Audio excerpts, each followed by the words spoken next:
نحمده ونسلم ونصلي على رسوله الكريم اما بعد فاعوذ بالله من الشيطان الرجيم بسم الله الرحمن الرحيم قال الله تبارك وتعالى في كلامه المجيد المسلم اخو المسلم وقال النبي صلى الله تعالى عليه وسلم المؤمنون كرجل واحد ان اشتكى عينه اشتكى كله وان اشتكى رأسه اشتكى كله او كما قال عليه الصلاة والسلام صدق الله العظيم وصدق رسوله النبي الكريم ونحن على ذلك لمن الشاهدين والشاكرين والحمد لله رب العالمين۔ ایک ہو مسلم حرم کی پاسبانی کے لیے، ایک ہو مسلم حرم کی پاسبانی کے لیے نیل کے ساحل سے لے کر تابخا کے کاشغر میرے نہایت واجب القدر کعبہ صد احترام ذی وقار سامعین اکرام حاضرین مجلس، جس طرح کہ آپ کو علم ہے کہ آج کے ہمارے اس پروگرام کا عنوان اسرائیلی مصنوعات کا بائیکاٹ ہے۔ ہم نے اسرائیلی مصنوعات کے بائیکاٹ کی یہ مہم، یہ پیغام کیوں چلایا، اس کے لیے میں آپ سے 5-7 منٹ لوں گا۔ ہمیں دو مسئلے سمجھنے ہیں۔ آج دنیا کے اندر اسرائیل اور فلسطین، جن کو دو ریاستیں کہا جاتا ہے، ہم وہ اسرائیل کو ریاست تسلیم نہیں کرتے۔ ہوا کچھ یوں تھا، جب یہودیوں کو پوری دنیا میں مار پڑنے لگی تو یہ وہاں سے نکلے۔ انہیں دنیا میں کوئی پناہ دینے والا نہیں تھا، انہیں دنیا میں کوئی اپنے پاس ٹھہرنے کے لیے جگہ دینے والا نہیں تھا۔ فلسطین کے لوگوں نے ہمدردی دکھائی، پیار دکھایا، محبت دکھائی، انہیں کہا کوئی بات نہیں، آپ ہمارے یہاں ٹھہر جائیں۔ یہ وہاں پہ ٹھہرتے ہیں، آہستہ آہستہ اپنی تعداد کو بڑھاتے ہیں۔ تعداد کو بڑھانے کے بعد پھر ایک وقت آتا ہے کہ یہ دعویٰ کر دیتے ہیں جس جگہ پہ ہم بیٹھے ہیں یہ ہماری ملکیت ہے، جس جگہ پہ ہم بیٹھے ہیں یہ ہمارا گھر ہے، یہ ہمارا ملک ہے، اور ایک اسٹیٹ کا اعلان کر دیتے ہیں۔ میں آپ کو بتاتا چلوں، انڈونیشیا سے لے کر مراکش تک 22 اسلامی ممالک کی ایک پٹی ہے، اس کے اندر ایک بھی غیر مسلم ملک نہیں ہے۔ جب عالمی طاقتوں نے اس مسلم خطے کو اپنے قبضے میں لینے کا ارادہ کیا، مسلمانوں پہ اپنی حکومت ہمیشہ ہمیشہ کے لیے قائم رکھنے کا فیصلہ کیا، تو انہوں نے کہا ہم ان ریاستوں کے درمیان،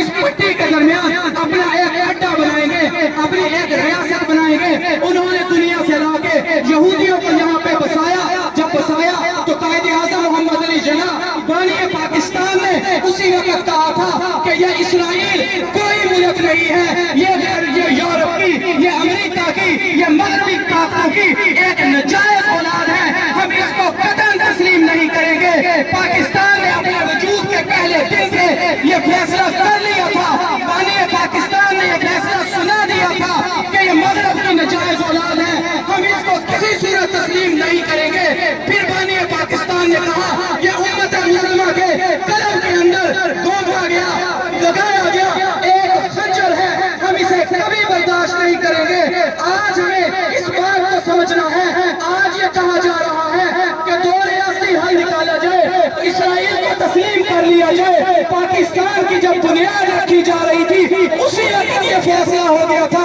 ہم اس خطے پر، عرب خطے پر کسی یہودی ریاست کو کبھی بھی تسلیم نہیں کریں گے۔ تو یہ صرف آج کی بات نہیں ہے، آج اگر کوئی اسرائیل کے ساتھ ہمدردی رکھتا ہے تو وہ بانی پاکستان کی بھی مخالفت کرتا ہے۔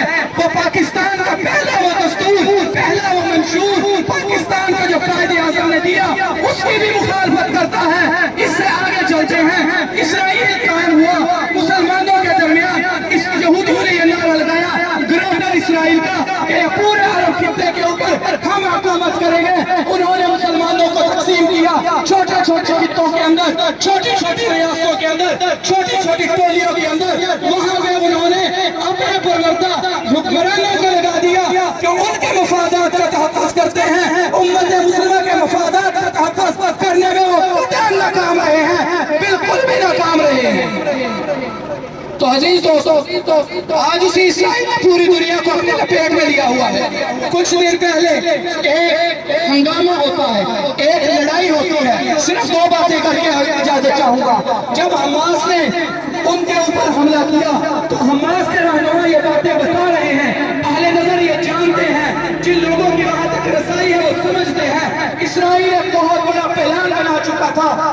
ضمن میں وہ مسجد اقصی کو گرانا چاہتا تھا، ہیکل سلیمانی کی تعمیر کرنا چاہتا تھا۔ 1948 سے لے کے 1967 تک، 1967 سے لے کے 1977 تک، 1977 سے لے کے 2022 تک فلسطینیوں نے قربانیاں دی ہیں، فلسطینیوں کے لاشیں گرے ہیں، فلسطینیوں نے اپنے بچوں کو ذبح کروایا ہے، لیکن اسرائیل کا کوئی بات بھی کا نہیں کر سکا۔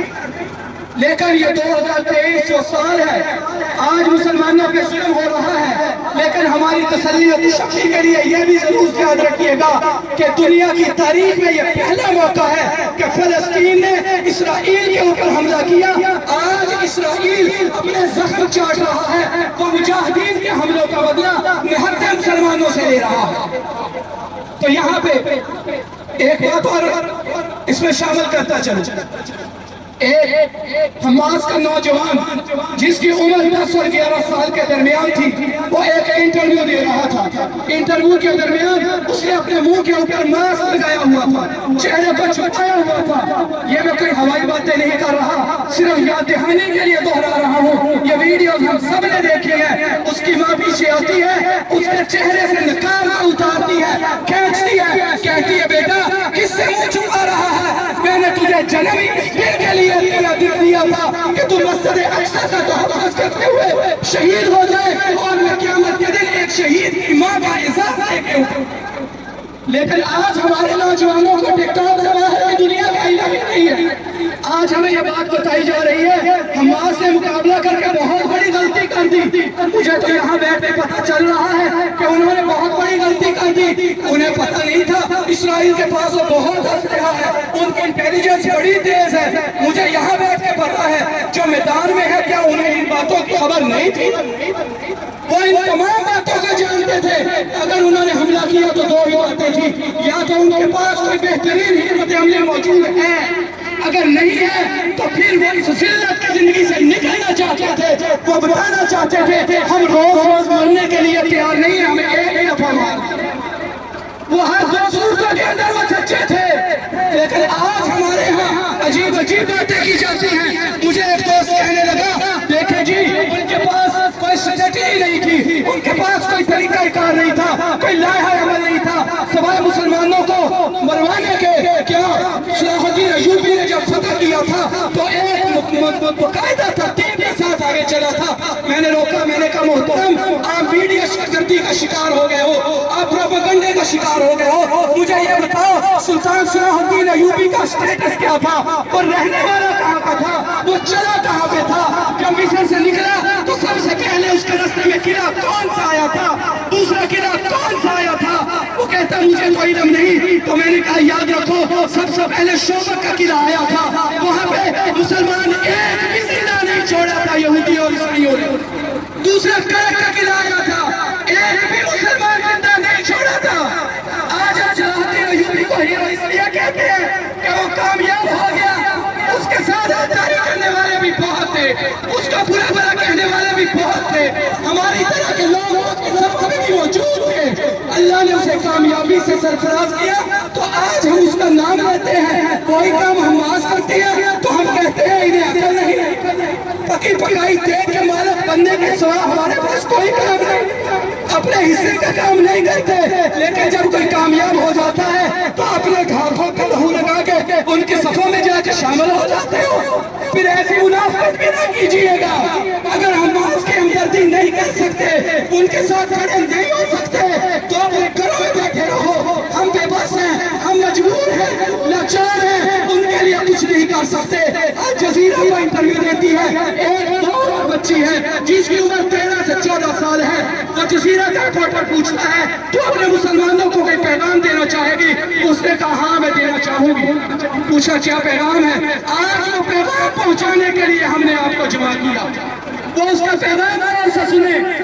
اس نے کہا 7 سمندر پار سے امریکہ کا ایک بیڑا آتا ہے، اس کے جہاز بھی آتے ہیں، ٹینک بھی آتے ہیں، ہیلی کاپٹر بھی آتے ہیں، افواج بھی آتی ہے، ان کا انٹیلیجنس نظام بھی آتا ہے، لیکن میری سرحد تو مسلمانوں والے کے ساتھ ملی ہوئی ہے۔ میرے مسلمان تو اپنا بارڈر کراس نہیں کر سکتے، مجھے ان سے کوئی شکوہ نہیں۔ وہ بچی کہہ رہی ہے مجھے اپنے مسلمانوں سے کوئی شکوہ نہیں۔ وہ کہتے مجھے کوئی شکوہ نہیں، ان کی ہزار مجبوریاں ہوگی، ان کے معاشی مسائل ہوں گے، ان کے سیاسی مسائل ہوں گے، ان کی فوجیں اپنی سرحدوں کی رکھوالی کے لیے مجبور ہوگی، مجھے ان سے کوئی گلہ نہیں، وہ جہاں رہے خوش رہے، لیکن میں اپنے مسلمانوں کو ایک پیغام دے کے جا رہی ہوں۔ میرا پیغام وہ الجزیرہ کے اس اینکر کو کہتی ہے امت تک پہنچا دینا، میرا پیغام امت تک پہنچا دینا۔ وہ کہتا ہے وہ پیغام کیا ہے؟ پیغام تو بتا۔ اس نے کہا کہ ہم پیدا ہی اس دن کے لیے ہوئے تھے، نبی کریم صلی اللہ علیہ وسلم نے مسجد اقصی میں نماز پڑھنے پہ ایک نماز میں 50,000 نماز کے اجر کا وعدہ کیا۔ مسجد اقصی تو ابھی فتح نہیں ہوئی تھی، تو یہ وعدہ کیوں کیا؟ یہ مسلمانوں کو ترغیب دی کہ یہ مسجد تمہاری ہے، فتح کرنا ہے، یہاں پہ آپ نے امامت کرنی ہے۔ فرمایا یہ تو فاروق اعظم کا دیا ہوا تحفہ ہے۔ آج ہمیں دنیا کہتی ہے یہ اتنا سا خطہ انہیں دے دو، کیا فرق پڑتا ہے، ہم اپنے ممالک میں تمہیں پناہ دے دوں گی۔ تو وہ کہتی ہے مسلمان اتنے بحث ہو گئے ہوں گے، مسلمان اتنے بحث ہو گئے ہوں گے، ہم اپنے آبا کی میراث کو نہیں چھوڑ سکتے، ہم اپنے کعبہ کے دیے ہوئے تحفے کی تحفظ اپنے خون میں آخری قطرے تک کرے گی، ہم اس مسجد کو نہیں چھوڑیں گے یہاں تک کہ ہمارا خون یہاں بہ جائے گا، لیکن اس کا تقدس، اس کا تحفظ خون کے آخری قطرے تک کریں گے۔ تو اسی پہ اس کے سوالوں کو دیکھتے ہوئے میرے ذہن میں ایک شعر آیا، کسی نے کیا خوب کہا تھا، یہ دنیا اہل دنیا کو وسیع معلوم ہوتی ہے، اہل نظر کو اجڑی ہوئی معلوم ہوتی ہے، ہم رونا اپنا روتے ہیں، وہ ہنس ہنس کے سنتے ہیں، میرے دل کی لگی انہیں ایک دل لگی معلوم ہوتی ہے، میری خندہ لبی پہ مر جائیں دیکھنے والے، میری خندہ لبی پہ مر جائیں دیکھنے والے، میرے لب پہ زخم کے بھی انہیں ہنسی معلوم ہوتی ہے، گر ہمت کرے تو کیا نہیں انسان کے بس میں، یہ کم ہمتی ہے جو بے بسی معلوم ہوتی ہے۔ تو وہ پیغام دیتی ہے وہ نوجوان لڑکی، کہتی ہے ہم تو اپنے رب کے پاس چلے جائیں گے، اپنے محبوب کے پاس چلے جائیں گے اور جا کے بتا دیں گے ہم جھکے نہیں تھے، ہم بکے نہیں تھے، ہم نے کٹے تھے، ہماری گردنیں اتری تھی، ہمارے لاشیں سر پہ تھے، لیکن اے امت محمدیہ، اے امت محمدیہ، ہمارے سینوں میں اترنے والی گولیوں کی قیمت میری مسلمان قوم پیش کر رہی ہے، میری مسلمان قوم ادا کر رہی ہے، یہ اس لڑکی کا پیغام میں پہنچا رہا ہوں۔ اس نے کہا امت کو یہ پیغام دے دینا، کل نبی شفیع معظم کی بارگاہ میں حوض کوثر پہ جب کھڑے ہوں گے، اگر میرے نبی نے پوچھ لیا مسجد اقصی کے محافظین کے سینے میں اترنے والی گولیاں تمہارے پیسوں سے خریدی گئی تھی تو تم کیا پیغام دو گے، کیا جواب دو گے وہاں پہ؟ تو وہ آخری لمحے کے اندر بھی گرے ہوئے لاشوں کے اندر، ملبے کے ڈھیر، بستیوں کے اندر، وہاں اس نے اپنے لیے ہم سے مدد نہیں مانگی، اس نے اپنے لیے ہم سے مدد نہیں مانگی، اس نے وہاں بھی یاد رکھا میری اور آپ کی آخرت کو یاد رکھا، میری اور آپ کی آخرت کو یاد رکھا، مجھے اور آپ کو نبی شفیع معظم کے سامنے شرمسار ہونے سے بچنے کا پیغام دیا کہ اگر میرے سینے میں اترنے والی گولی تمہارے پیسوں سے آئی تو اپنے نبی کو کیا جواب دو؟ آج اسی پیغام کو آپ تک پہنچانے کے لیے ہم اس چھوٹی سی اپنی کاوش کی ہے، خدا را ہمارے پاس اس چیز کا کوئی جواب نہیں ہے اور کوئی بہانہ نہیں ہے۔ نبی کریم صلی اللہ علیہ وسلم نے فرمایا من رأى منکم منکرا فلیغیر بیدہ، جہاں برائی کو دیکھو بزور بازو روکو، ہم اپنے گھروں کے اندر بزور بازو روک سکتے ہیں، اور میں سلام پیش کرتا ہوں پاسبان ملت کے نوجوانوں کا کہ 30 ممبران پہ ہیں، کسی ایک گھر میں بھی آپ کو کوئی غیر ملکی مصنوعات استعمال ہوتی نظر نہیں آئے گی۔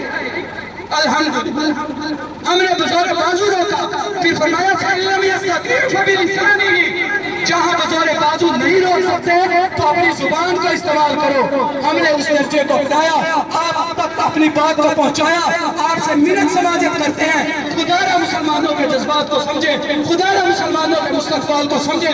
فرمایا فَإِلَّمْ يَسْتَطِعْ فَبِقَلْبِهِ، اگر تم زبان کے ساتھ بھی نہیں خود اس چیز کو روک سکتے تو دل میں اس چیز کو پورا جانو، وَهُوَ أَضْعَفُ مِنَ الْإِيمَانِ، یہ ایمان کا یہ سب سے کمزور درجہ ہے۔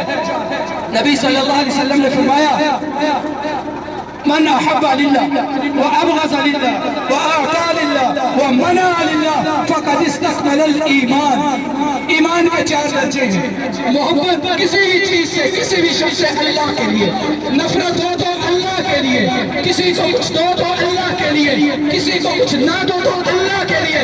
فرمایا یہ 4 چیزیں جب یہ 4 نشانیاں پائی جائیں گی تو سمجھ لو کہ تم مومن بن گئے ہو۔ فرمایا یہاں پہ ایمان مکمل ہوگا۔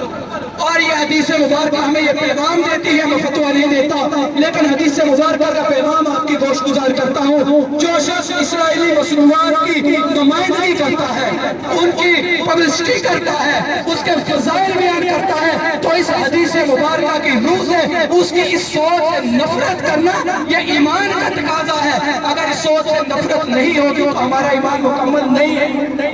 حدیث دکھانا میری ذمہ داری ہے اگر کسی کو شک ہو، اور اس کو پڑھا آپ خود لیجیے۔ تو یہ ہمیں آج اگر ہم وہاں پہنچ نہیں سکتے تو لیکن کم از کم ہم اس کے دشمن کو نقصان تو ضرور پہنچا سکتے ہیں۔ ایک نوجوان انٹرویو دے رہا ہے بچہ، اس سے پوچھا مسلمانوں کو کوئی پیغام دینا چاہو تو اس نے کہا نہیں، آج اگر مدد کے لیے جبرائیل امیر بھی آ جائیں تو میں کہوں گا نہیں، مجھے تمہاری نہیں اپنے رب کی مدد کی ضرورت ہے۔ میں نے جب یہ جملہ سنا تو مجھے وہ شعر یاد آ گیا جو 1000 کتابیں پڑھنے کے بعد بھی سمجھنا آتا۔ توحید کی امانت سینوں میں ہے ہمارے، آسان نہیں بٹھانا نام و نشاں ہمارا۔ توحید کی امانت سینوں میں ہے ہمارے، آسان نہیں بٹھانا نام و نشاں ہمارا۔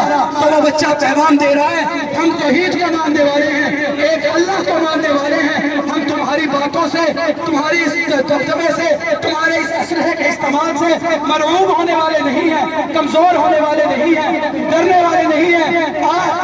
تم اپنے اسلحہ آزماؤ، ہم اپنے ایمان کی طاقت آزمائیں گے۔ آج ہم بے بس ہیں، آج ہم فلسطین کے لیے کچھ نہیں کر سکتے، لیکن جو ہمارے اختیار کے اندر ہے وہ ان کی مصنوعات کا بائیکاٹ کر لیں۔ آج ہمارے حکمرانوں کی 1000 مجبوریاں ہوں گی، جہاں حکمرانوں کی مجبوریاں ہیں وہاں ہماری بھی کچھ مجبوریاں ہیں۔ ان کی مجبوری اپنی حکومتوں کو بچانا ہوگی، اپنی ریاست کے مفادات اپنے انداز میں سوچنا ہوں گے، لیکن ہماری مجبوری بیت المقدس و مسجد اقصی کے محافظین کے ساتھ کھڑے ہونا یہ ہماری مجبوری ہے۔ تیری جدی پسند، میری جدا پسند، تجھے خودی پسند، مجھے خدا پسند۔ دعا ہے کہ اللہ رب العزت ہمیں اس کے اوپر مکمل طور پر عمل کرنے کی توفیق عطا فرمائے۔ وآخر دعوانا ان الحمد للہ۔